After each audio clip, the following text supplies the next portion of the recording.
Buenas noches, mi nombre es Iván González, peruano, natural del distrito de Barranco, Lima, Perú. Es un honor, sinceramente, estar aquí en la Facultad de Letras de la Universidad Nacional Mayor de San Marcos, también en Lima, Perú, para tratar un tema bastante interesante: el arte, los costos, las afectaciones y las inafectaciones en torno al arte o al negocio del arte. Para comenzar, necesito centrar algunas ideas. Todo ser humano, al nacer, adquiere un patrimonio individual que es de pleno derecho y reconocido a nivel universal. Es la vida. El otro patrimonio que recibe el ser humano es la libertad. Y es en función al uso de estos dos dones gratuitos que vienen como consecuencia de la consecución de la vida que el ser humano empieza a desarrollar una u otra actividad a través de la imitación primero y después a través del conocimiento. Posteriormente, todo esto se va perfeccionando a través de la experiencia. Para ir de frente al tema, necesito hablar de una etapa bastante trascendental para la humanidad, que es el Renacimiento. El Renacimiento nace o se origina en Italia, puntualmente en Florencia, porque es aquí donde se recogen todo el conocimiento recuperado de la filosofía, la ciencia, la arquitectura, las artes de la antigua Grecia y del Imperio Romano. En Florencia también se establecen los grandes mecenas, pero en torno a este mecenazgo existía un afán de poder y de lucro, de posicionamiento como Estado. Entonces, estos mecenas permitían a artistas incomparables como Miguel Ángel, Leonardo da Vinci, que eran contemporáneos, Botticelli. Es en esta época donde la escultura, por ejemplo, de Miguel Ángel, aparece en escena, los escalones o la escalera, donde él plasma a la edad de 17 años una escena en tercera dimensión. A los 24 años, Miguel Ángel esculpe la gran obra de arte que se llama La Pietà, en italiano, o La Piedad, que muestra a la Virgen hermosa sosteniendo al recién crucificado y muerto Jesucristo, su Hijo. Por todos es conocido el trabajo de Miguel Ángel en el David, por ejemplo, que fue también un símbolo de Florencia. Leonardo da Vinci era otro tipo de artista que podríamos considerar como un polímata, porque él fue científico, escultor, pintor, etc. Al inicio mencionamos de que el ser humano trae consigo dos bienes preciados: la vida y la libertad. Normalmente las personas nacemos en una familia, normalmente nacemos dentro de una sociedad o una comunidad donde hay muchas cosas que ya están hechas. Criar un hijo también cuesta bastante dinero. Entonces, para hacer arte, con mayor razón, cuesta dinero, porque el arte, si bien es cierto, es una inspiración que nace del ser humano, también es cierto que se tiene que plasmar en cosas tangibles. Las escuelas de arte no eran como son las universidades hoy.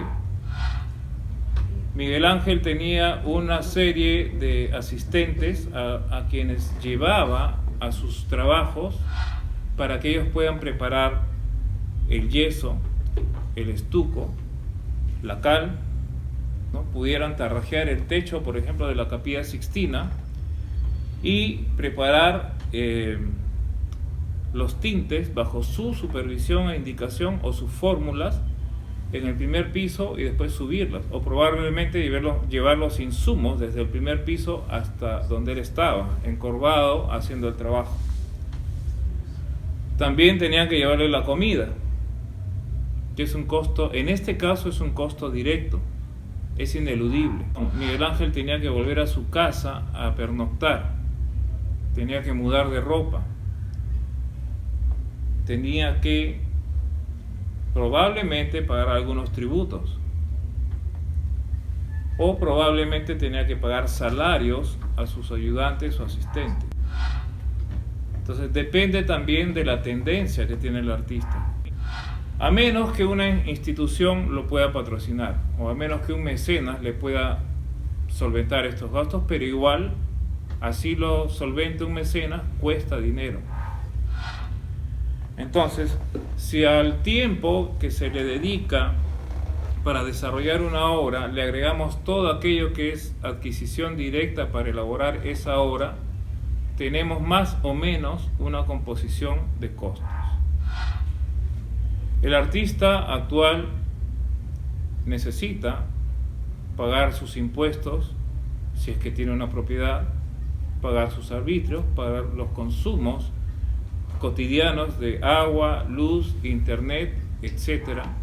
Normalmente un artista necesita promocionar su trabajo, entonces tiene que buscar exposiciones donde sus obras de arte o sus propuestas artísticas se puedan promover, se tiene que ver.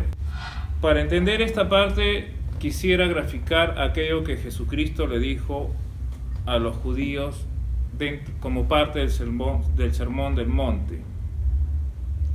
Usted no puede poner una luz debajo del almud. La luz tiene que estar en el candelero sobre la mesa para que alumbre. Su talento, su propuesta en el mercado, etcétera, tiene que estar sobre una vitrina donde las personas o aquellos amantes del arte puedan ver su trabajo.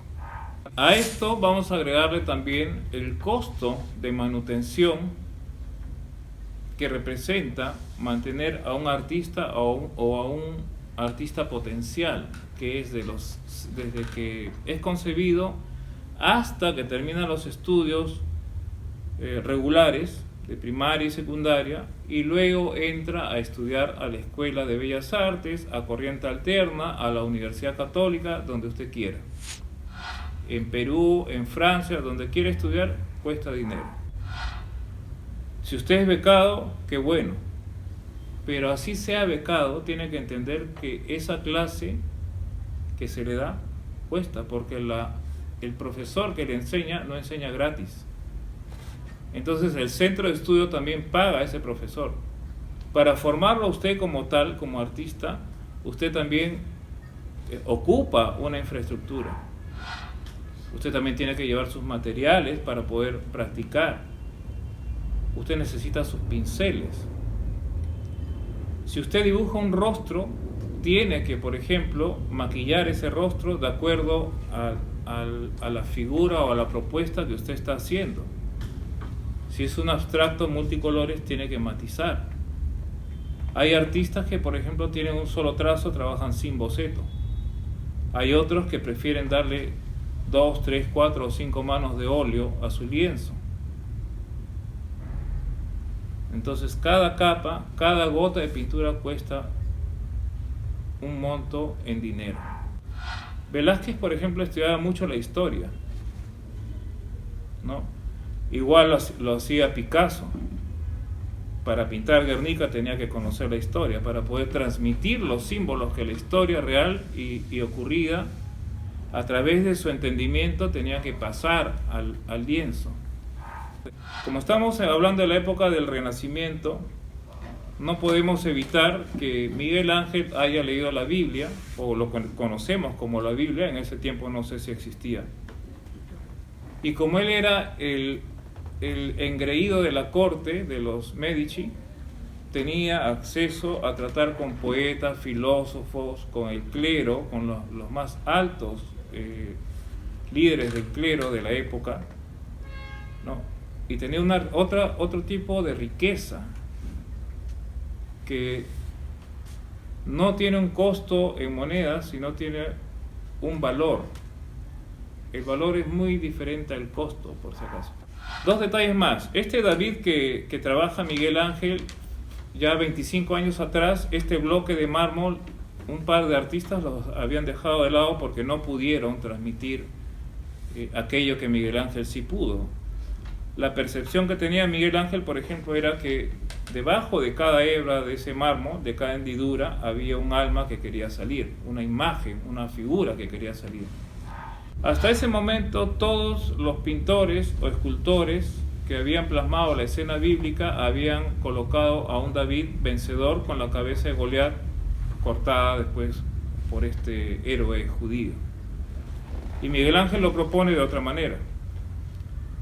Entonces, todos estos argumentos que estoy mencionando vienen a representar el valor de la obra.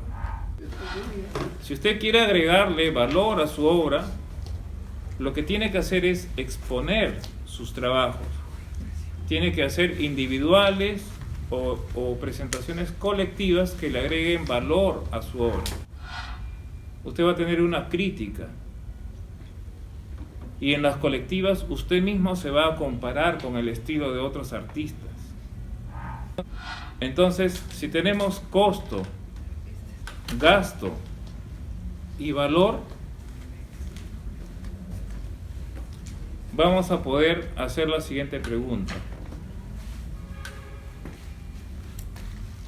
¿Una obra de arte debe pagar impuesto? Porque obviamente yo pinto o yo compongo una canción o escribo poemas porque probablemente de eso pretenda yo vivir.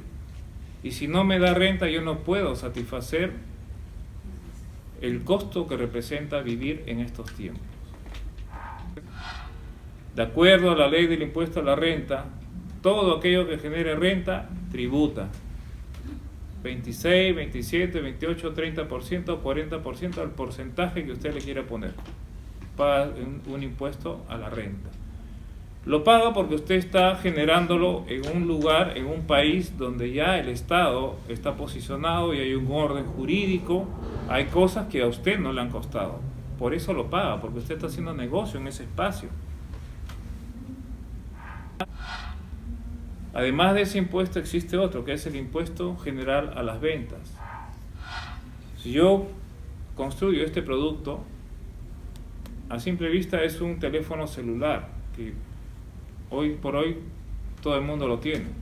Pero este teléfono está lleno de patentes, de pequeñas patentes, de microprocesadores que en algún momento estuvieron en la mente de alguien.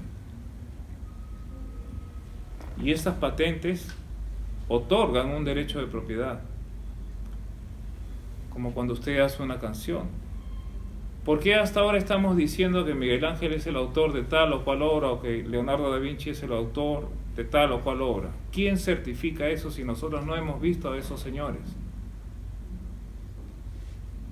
Alguien hereda ese patrimonio, alguien tiene que administrar ese patrimonio. Y lo mismo va a suceder con sus obras de arte o con sus trabajos. Usted tiene que en vida legarle a alguien que pueda manejar o usufructuar el patrimonio que usted le está dejando. Entonces, aquí lo que yo quisiera también llamar a la reflexión es lo siguiente. ¿Por qué valoramos más el trabajo de los artistas cuando están muertos que cuando están vivos? Si sabemos, por experiencia propia, sea cual sea el arte u oficio o profesión que desempeñemos, sabemos que nadie puede vivir sin que tenga el dinero suficiente para subsistir, porque no podemos aspirar a vivir de la caridad. ¿Por qué no valoramos a nuestros artistas estando en vida? Y vuelvo a la pregunta: si yo vendo una obra de arte, ¿debo pagar impuestos? ¿Sí o no? Vamos a ejemplificar esto. ¿Ok? Mi cuadro me costó en acuarelas, en óleo, en lienzo, en madera, en clavos, en hora sombra, etcétera, me costó $5.000. Porque me demoré 5 meses en hacer ese trabajo. Muy bien. Y para que usted gane dinero, ¿a cuánto lo tiene que vender? Tiene que establecer un retorno de su inversión. Y separa lo que le costó hacer su trabajo de aquel monto en el cual usted lo está vendiendo.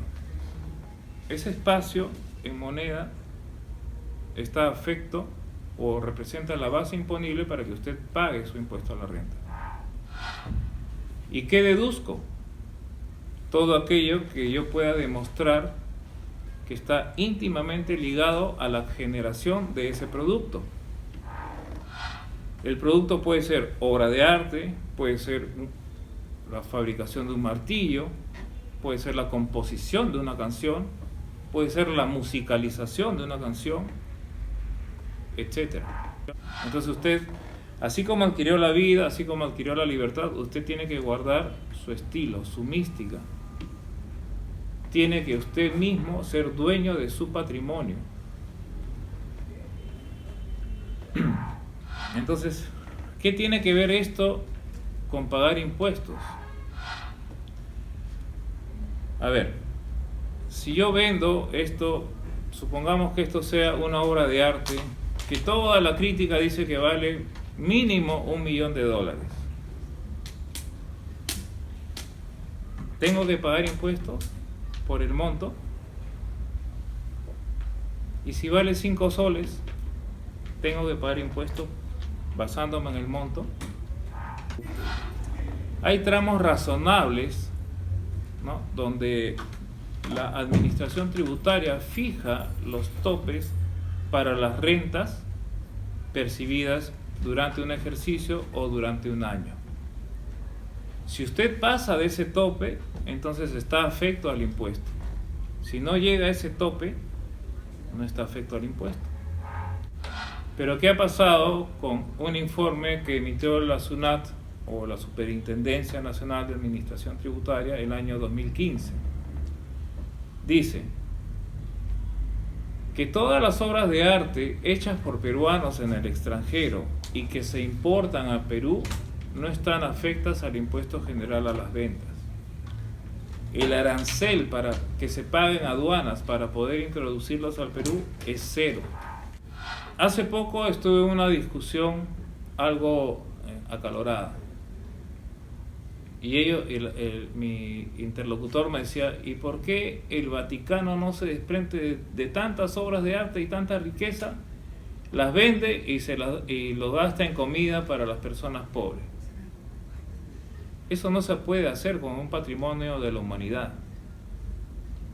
Lo que tiene que entender el público es que el arte, cuando llega a cierta estatura, adquiere la condición de patrimonio de la humanidad. Usted no puede vender Machu Picchu, no puede vender las líneas de Nazca. Usted puede vender lo que es suyo, eso sí lo puede vender, o si quiere lo puede donar, pero lo que es de la humanidad usted no puede tocar eso. ¿Las obras de arte cotizan en la bolsa de valores? Sí. Vamos otra vez a tocar el tema del David de Miguel Ángel. ¿Cuánto pesa en mármol esa obra de arte? Probablemente 5 o 6 toneladas. ¿Cuánto está el kilo de mármol o la tonelada de mármol? Supongamos que esté 100.000 euros la tonelada. Por 6 toneladas serían 600.000 euros, ¿no es cierto? Más el costo de esto y de aquello, de por acá y por allá, bueno, 800.000 euros. Y amigo, esa obra vale más de 80 millones de euros. El valor que se le ha agregado a través de los siglos es superior a lo que el ser humano puede pagar. O sea, dicho de otro modo, usted no puede ya comprar esa obra de arte. Tampoco puede comprar Las Meninas de Velázquez, tampoco puede comprar Guernica, tampoco puede comprar las ocas de Meidum. ¿Por qué? Porque le pertenecen a la humanidad. Y alguien tiene que hacer el ejercicio de la propiedad. Alguien tiene que ser el propietario y tiene que ejercer el derecho a la propiedad de esas obras. Si yo vendo un cuadro, ¿no?, que lo pinta mi amigo Alberto Aguapaya o mi amigo Álvaro Suárez Vértiz, si lo vendo, él me va a dar una comisión. Obviamente yo sí tengo que pagar impuestos por esa comisión que recibo, porque eso no es un arte, eso ya es parte del negocio en torno al usufructo del arte. Aquí en la universidad actualmente hay una exposición de artes que se llama el segundo Gran Salón Internacional de las Artes del Perú, que está patrocinado por la Centenaria de Bellas Artes y la Universidad Nacional Mayor de San Marcos. El formato más amplio que hemos visto es de 2,15 metros por 1,20 metros, 1,40 metros. Óleo sobre lienzo. Es el formato más grande que se ha visto aquí. Pero en el caso de la balsa de Medusa, el trabajo en técnica es óleo sobre lienzo. El formato es 490 centímetros por 717 centímetros. El estilo pertenece al romanticismo y narra un hecho histórico. Como ya dijimos al inicio, el artista nace con un patrimonio que es su vida y su libertad, pero nace en el seno de una familia. Es lo normal. Nace en una nación libre también o demócrata, donde hay muchas cosas que ya están instituidas. Los padres probablemente inviertan en su educación e inevitablemente tienen que invertir en su alimentación, en sus cuidados, etcétera, etcétera, para entregarle a la sociedad a un ciudadano sano para que pueda servir a la sociedad. Lo que esta persona hace es decidir ser artista y hacer propuestas a través de su arte dentro de la sociedad donde vive, o de acuerdo a sus experiencias o de acuerdo a su aprendizaje venido desde otros escenarios en otros países de manera contemporánea o también de manera histórica, porque la inspiración no se ciñe únicamente a nuestro entorno. La inspiración es muy íntima y cada artista refleja la suya en sus trabajos. Por eso, si bien es cierto, existen estilos parametrados, por decirlo de alguna manera, lo real y concreto es que cada artista tiene un estilo individual y como tal se le debe reconocer estando en vida. No podemos vivir pagando, como en el caso de Tilsa, otra gran artista peruana, que murió prácticamente rematando sus obras de arte. Y hoy los que heredan esa obra de arte o los que han tomado eso lo venden a $150,000, $300,000, $500,000, cuando estando en vida a Tilsa no le pagaban ni 100 soles. Entonces, esto llama seriamente a la reflexión y a la vergüenza y al cuestionamiento personal que como sociedad estamos mal respecto a nuestros artistas. Igual hemos hecho como sociedad con nuestros poetas, igual hemos hecho como sociedad con nuestros héroes. Y entonces viene la pregunta, ¿qué pasa con la sociedad? No todo es costo, no todo es agregarle valor, no todo es pagar impuestos. Sin embargo, tenemos que tener en cuenta también que existen derechos de autor. Entonces lo correcto es que usted pueda autenticar como suyo, como su propuesta artística, aquello que usted ha producido. En el Perú tenemos un Ministerio de Cultura. Usted como artista puede ir y certificar o buscar que lo certifiquen como propietario de esa propuesta que usted ha hecho, ¿no? También necesitamos impulsar esta parte dentro del Estado a través del Ministerio de Cultura, que es el canal correspondiente, para poder también conseguir una pensión de gracia para los artistas. Porque la labor del artista no concluye en su propuesta artística. Amigo, si usted no tuviera música, si usted no tuviera baile, si usted no tuviera pintura, ni escultura, ni arquitectura, ¿qué tendría en la sociedad? Ni poesía. Si no hubiera un poeta como José María Eguren, y acá saco el pecho, obviamente. Si no hubiera un simbolismo en la escritura, en la poesía, etcétera, amigos, su mundo sería más triste y más lúgubre, que el que usted se puede imaginar, ¿no? Entonces, paguémosle al artista lo que le corresponde, reconozcámoslo estando en vida, impulsemos toda gestión y todo movimiento de manera razonada y articulada ante el Estado al cual pertenecemos.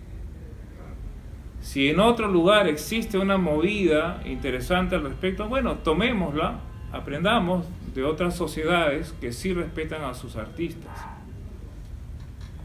Entonces, para concluir este tema, esta pequeña exposición, en realidad el tema es amplísimo, voy a narrar parte de una charla que tuve con un gran artista peruano que es paleontólogo, orquideólogo, tiene su propio estilo reconocido ya a nivel mundial.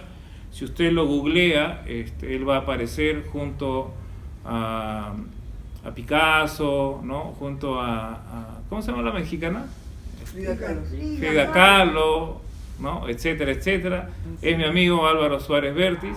La conclusión a la cual él ha llegado, porque obviamente es mucho mayor que yo y tiene mucho más experiencia en este ramo que es el arte, él concluye con esta frase, ¿no? Hacer arte en el Perú es caro.